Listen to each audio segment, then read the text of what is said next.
ഇതവന് കൊടുത്തേക്കാം. 5000 രൂപയുണ്ട്. കൂടുതലാ സാരയില്ല. 5000 കുലുവ. അവന്റെ 10 ദിവസത്തെ കൂലി തികച്ചുണ്ടോ ഇത്? ഓ ഇനിയൊന്നും ഇല്ല. വെച്ചിരിക്കട്ടെ. 5010. എടി അവന് 3-4 വയസ്സുള്ളപ്പോഴേ തെണ്ടി തിരിഞ്ഞ് തള്ളയുടെ കൈയും പിടിച്ച് ഇവിടെ വലിഞ്ഞേറി വന്നപ്പോഴേ നീ ഒറ്റ ഒരുത്ത് കാരണം ഇവിടെ കയറ്റി താമസിപ്പിച്ചത്. അന്ന് പോലെ അത് കിട തീറ്റ കിടപ്പ് ഇവിടെ ആയിരുന്നില്ലേ? ചുമ്മാ നടക്കോടി ഇത്. 2 വർഷം കഴിഞ്ഞ് അവന്റെ തള്ള എത്തപ്പോ കുഴിച്ചിടാൻ ചെലവായ കാശ് ഇതൊക്കെ ഏത് കണക്കിലാ പെടുത്തണോ? കളിച്ചു നടക്കേണ്ട പ്രായത്തില് ചാണകക്കൊട്ടയും ചുമന്ന് ഈ വീടിന് വേണ്ടി കഷ്ടപ്പെട്ടവനവൻ. നീതി കാക്കുന്ന ഭൂതം പോലെ നിങ്ങൾ ഇതൊക്കെ വെച്ച് പൂട്ടിയിരുന്നു. അനാഥ ചെക്കനാ. എത്ര ജന്മം എടുത്താലും ശാപം തീരില്ല. ശപിക്കാൻ മാത്രം ഞാൻ എന്ത് തെറ്റാ ചെയ്തേ? നക്കാപ്പിച്ച കണക്ക് പറയുന്നത് പോട്ടെ, സ്വന്തം തെറ്റ് ആ പാവത്തിന്റെ തല കെട്ടിവെച്ചിട്ടല്ലേ ഇവിടുന്ന് ഇറക്കി വിടാൻ നോക്കുന്നേ. പാത്ത് നിന്ന് കട്ടപ്പാര കൊണ്ട് അയാളുടെ തലക്കടിക്കുന്നത് ആരും കണ്ടില്ല എന്ന് കരുതരുത്. ഒരു കണക്കിന് നോക്കിയാ നീ ചാണാക്കുഴിയിൽ നിന്ന് രക്ഷപ്പെട്ടു എന്ന് കരുതിയാ മതി. എന്തെങ്കിലും ഒരു വഴി ഉണ്ടായിരുന്നെങ്കിൽ നിന്നെ സഹായിക്കാൻ വേണ്ടിയിട്ടെങ്കിലും ഞാൻ ഇവിടുന്ന് ചാടി രക്ഷപ്പെട്ടേനെ. അത് പറഞ്ഞപ്പോഴാ ഓർത്തത്. ഇന്നാള് പത്രത്തിൽ കല്യാണ പരസ്യം തപ്പുന്നതിനിടയ്ക്ക് ഒരു പരസ്യം കണ്ടു. ധനികനായ ഒരു മധ്യവയസ്കന് സഹായി ആവശ്യമുണ്ടെന്നും പറഞ്ഞു. ചുമ്മാതൊരു കത്ത് ഞാനും അങ്ങ് അയച്ചു. വരുവാന്നേൽ നല്ലൊരു ജോലി ഒപ്പിച്ച് തരുമെന്നും ചോദിച്ചോണ്ട് ചെല്ലാൻ മറുപടി വരെയും ചെയ്തു. ദാണ്ട അയാളുടെ കത്ത. ഒരു ഗണപതി അയ്യർ. കൈയിരുന്നോട്ടെ, ആളെ കണ്ടുപിടിച്ച തോട്ടപ്പണിയെങ്കിലും കിട്ടിയെങ്കിലോ. നീ ഇങ്ങനെ നോക്കല്ലേ, എനിക്ക് പിന്നെ കരച്ചിൽ വരും.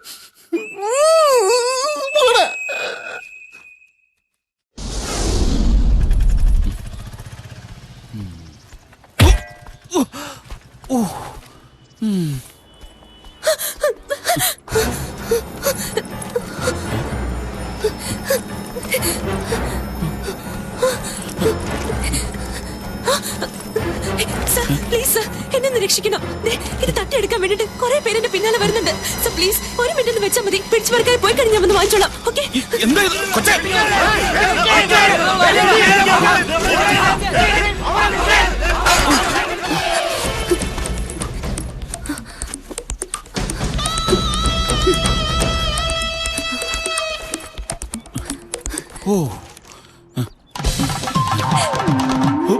താങ്ക്സ്. കൊച്ചേ നീ? ഞാൻ തന്നെ സാറേ. ഇവിടെ ജീവിക്കണമെങ്കിലേ ഒരിത്തിരി വേഷം കെട്ടിലൊക്കെ വേണം. ഓട്ടോ പോട്ടെ.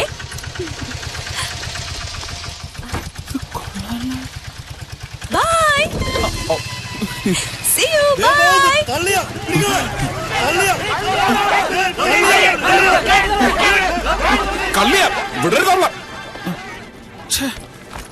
പറ്റിച്ചു കളഞ്ഞല്ല കള്ളി. നഗരമാ, സൂക്ഷിക്കണം.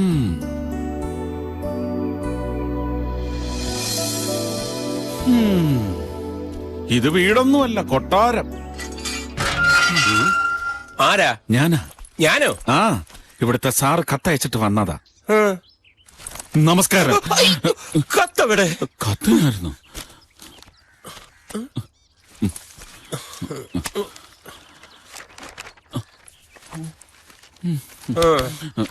പോയോ?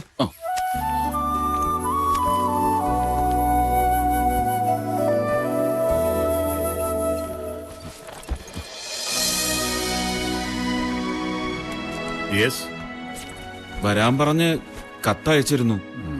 എന്താ പേര്? ഉൽപ്പലാക്ഷ മാർക്കണ്ഡേയൻ. പാലക്കാട് അല്ലേ? അതെ. ഏതുവരെ പഠിച്ചു? 5ാം ക്ലാസ്. ആഹാ. വലിയ പഠിപ്പിനൊക്കെ പോയാ ഭയങ്കര പ്രശ്ന. അതുകൊണ്ട് വീട്ടിലെ കാര്യങ്ങൾ നോക്കി നിന്നാ മതിയെന്ന് അച്ഛൻ പറഞ്ഞു. അച്ഛൻ എന്ന് പറയുമ്പോ വളർത്തച്ഛൻ. ഓ, എന്തൊക്കെ പണി അറിയാം? ഇന്നതൊന്നൊന്നുമില്ല, എന്തും ചെയ്യും. എനിക്ക് വേണ്ടത് ഓൾ ഇൻ ഓൾ ആയിട്ടൊരാളെയാ. അത്യാവശ്യം ബാങ്കിൽ പോക്ക്, എന്റെ കാര്യങ്ങളൊക്കെ നോക്കുക. സമ്മതാണോ? സമ്മത. ആഹാരം സമയാസമയങ്ങളിൽ ഹോട്ടലുകാരിവിടെ എത്തിക്കും. വെജിറ്റേറിയൻ മാത്രമേ ഉണ്ടാവൂ. മത്സ്യമാംസാദികൾ ഇതിനകത്ത് കയറ്റാൻ പാടില്ല. അതെനിക്ക് നിർബന്ധമാണ്. രാവിലെ ഒരു സ്ത്രീ വന്ന് വീട് മുഴുവൻ വൃത്തിയാക്കും. പിന്നെ ഒരു വിസിറ്റർ എന്ന് പറയാൻ ഡോക്ടർ കോശി. അയാൾ എന്റെ പേഴ്സണൽ ഡോക്ടറാണ്. അത്രേ ഉള്ളൂ. അല്ല, എന്താ പേര് പറഞ്ഞേ? മാർക്കണ്ഡേയൻ. നിങ്ങൾ എന്താ ശമ്പളം പ്രതീക്ഷിക്കുന്നേ? ഒരു മാസം 15 രൂപയായാലോ? എടോ, 15,000 രൂപ. തുടക്കത്തിൽ അത്രേ തരാൻ പറ്റുള്ളൂ. പിന്നെ തന്റെ പെർഫോമൻസ് കണ്ടിട്ട് എന്താന്നാ വെച്ചാ കൂട്ടിത്തരാം. മതി. All right.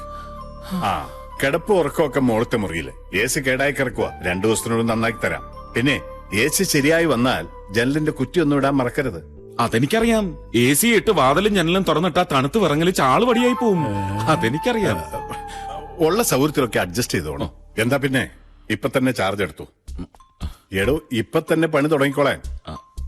ആ ഉൽപ്പലാക്ഷ, ഓ. ദേ ആ ഷെൽഫിന്ന് ആ പച്ച കുപ്പിയും 2 ഗ്ലാസും ഇങ്ങെടുത്തു. അത് തന്നെയാട്ടെ ആദ്യത്തെ പണി.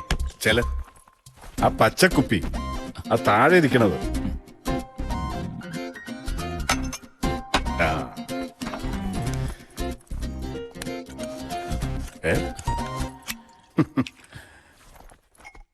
ഇരിക്കടോ. ഞാനിവിടെ നിന്നോളാം. എടോ ഇരിക്കാൻ. വെള്ളം ഒഴിക്കണോ? വെള്ളം ഒഴിക്കണോ? എടോ ഞാൻ വെള്ളം ഒഴിക്കാറില്ല, തനിക്ക് വെള്ളം ഒഴിക്കണോന്ന്. ഞാൻ കഴിക്കാറില്ല. കഴിക്കാറില്ലെന്നോ? കൊള്ളാലോ. എന്നാ പിന്നെ ഇന്നായിക്കോട്ടെ തുടക്കം. ഇനി കുറെ കാലം നമ്മൾ ഒരുമിച്ച് ജീവിക്കാനുള്ളതല്ലേ, അതിന്റെ സന്തോഷത്തിന്. എന്നാ പിടി. എടാ പിടിക്കാൻ. ചിയേഴ്സ്. ചിയേഴ്സ്.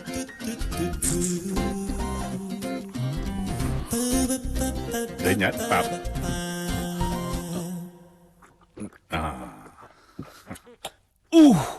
ഒരു കത്തലുണ്ടല്ലേ? അതെയാട്ടാ, വീണുപോയ സാറെന്നെ വൈകടിയരുത്. എന്തോന്ന്? കൈവെടിയരുത്. എവിടെങ്കിലും എടുത്തു പിടിച്ച് കിടത്തിയേക്കണം. ഒന്നും സംഭവിക്കില്ലടോ, ഇത് വിദേശിയാ. ആണോ? ആ, എന്നാ ഇങ്ങത്താ. എന്നാ പിടിപ്പിച്ചോ. കത്തി അങ്ങ് കയറട്ടെ.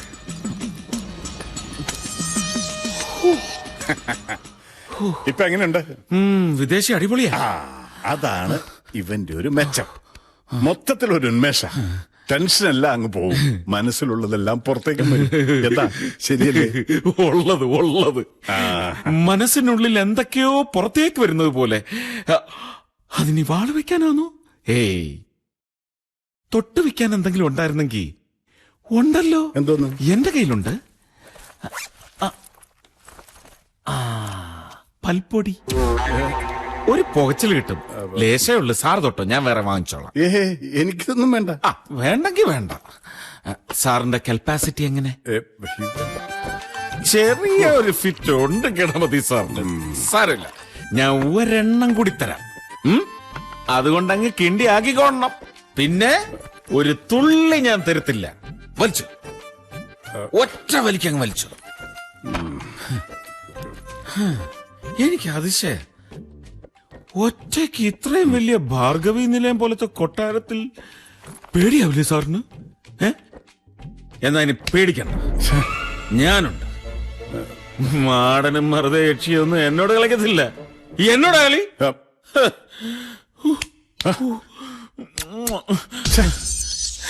എന്റെ പൊന്ന് സാറേ, സാറിന്റെ കൂടെ ഇവിടെ ജോലി ചെയ്യാന്ന് പറഞ്ഞ എനിക്ക് സ്വപ്നം കാണുന്ന പോലുണ്ട്. സ്വപ്നല്ല, ഇത് യാഥാർത്ഥ്യം. മാർക്കണ്ടേയനോ? അവനങ്ങ് ചാണകക്കുഴിയില്ലല്ലേ? അവന് സാറിന് അറിയോ? സാറിനെ ഞാൻ പറ്റിച്ച്. ഒരു സത്യം പറയട്ടെ, ഒരു കള്ളം ഞാൻ സാറിനോട് പറഞ്ഞിട്ടുണ്ട്. ഉൽപ്പലാക്ഷ മാർക്കണ്ടേയൻ ഞാനല്ല, സാറിന് ഞാൻ പറ്റിച്ചതാ. ഞാൻ കൃഷ്ണൻ, ഉണ്ണികൃഷ്ണൻ, മറ്റവന്റെ ചെങ്ങാതിയാ. അവനാ സാറിന് കത്തയച്ചത്. ഞാൻ ആൾമാറാട്ടം നടത്തി വന്നതാ. ലോകത്താദ്യമായിട്ടൊരാളെ പറ്റിച്ചത് ഞാൻ സാറിനെ. എന്ന് വെച്ച് സാറ് വിഷമിക്കണ്ട. സാറിന്റെ കാര്യം ഞാനേറ്റ്. സാറിന്റെ കാര്യം ഞാനേറ്റ്. ഒരെണ്ണം കൂടി ഒഴിക്കാനാണോ? എഴുതേക്കടാ. ഓ, കാല് കുഴയുന്നുണ്ടോന്നറിയാനാ. നോക്ക്, ശരിയല്ലേ? ഇറങ്ങിപ്പോൻ.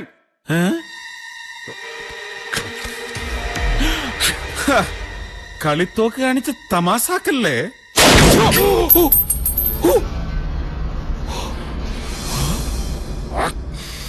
താൻ എന്തോന്നാണോ കരുതിയേ? കാലിന് സുഖമില്ലാത്ത ഒറ്റത്തടിയനായ എന്നെ കബളിപ്പിച്ചെന്റെ സ്വത്തെല്ലാം തട്ടിയെടുക്കാമെന്നോ? ഇടാ, നിന്നെ പോലെയുള്ള തെമ്മാടികളെയും ഫ്രോഡുകളെയും ഞാൻ ഒരുപാട് കണ്ടിട്ടുണ്ട്. 5 ചില്ലിക്കാശിനു വേണ്ടി കൊല ചെയ്യാൻ മടിക്കാത്ത മൃഗങ്ങൾ. അവർക്ക് വേണ്ടിയിട്ടാടാ ഞാനിത് കരുതിയിരിക്കുന്നത്. Now you get lost. ഇറങ്ങി പോകാം. ഔട്ട്.